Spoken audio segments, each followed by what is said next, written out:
मेरे नीट और जेईई के बच्चों, आज हम आपको हमारे अगले वीडियो में एक इम्पॉर्टेंट कंसेप्ट दे रहे हैं। आज का हमारा टॉपिक है कार्बाइड। कार्बाइड यानी कार्बन में आइड लगा हुआ है, यानी कार्बन नेगेटिव है। तो ये कार्बाइड बाइनरी कंपाउंड्स हैं जिनमें एक एलिमेंट तो कार्बन है और दूसरा एलिमेंट कार्बन से ज़्यादा मेटालिक है। तो कार्बन ज़्यादा नॉन मेटालिक है, इसलिए कार्बाइड बोलते हैं। ये कार्बाइड तीन तरह के होते हैं, आयनिक या सॉल्ट लाइक कार्बाइड, जैसे aluminium carbide, calcium carbide. Aluminium carbide की जब हम वाटर से रिएक्शन कराते हैं तो एल्युमिनियम का तो हाइड्रोक्साइड बनता है, क्योंकि एल्युमिनियम पॉजिटिव है, उस पर OH आयन लगेगा, और C-4 आयन है, उस पर H पॉजिटिव लगेंगे तो मीथेन बनेगा।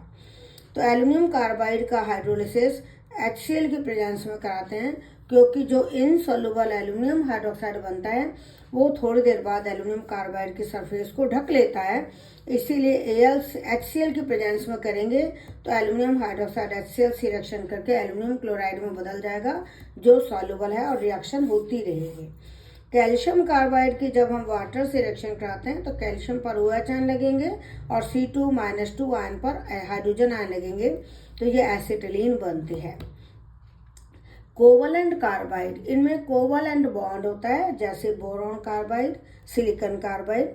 सिलिकॉन कार्बाइड को कार्बोरंडम भी कहते हैं, जो सिलिकॉन एंड कार्बन से बना है, और सिलिकॉन एंड कार्बन दोनों ही sp3 हाइब्रिडाइजर हैं। इस सिलिकॉन कार्बाइड की स्ट्रक्चर डायमंड जैसी है, ये एग्जाम में पूछ सकते हैं।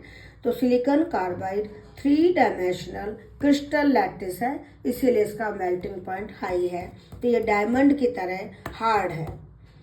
अब इंटरस्टिशियल कार्बाइड, ये ट्रांजिशन एलिमेंट से बनते हैं।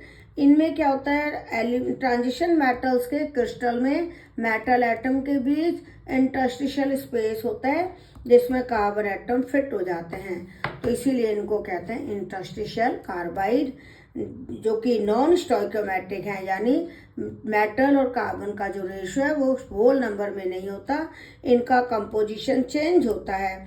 इनको हम नॉन स्टोइकोमेट्रिक कंपाउंड कहते हैं। नॉन स्टोइकोमेट्रिक मीन्स इनका कंपोजिशन कांस्टेंट सेम नहीं है, इन मेटल और नॉन मेटल का रेशो पूर्णांक में नहीं है। Thank you, all the best.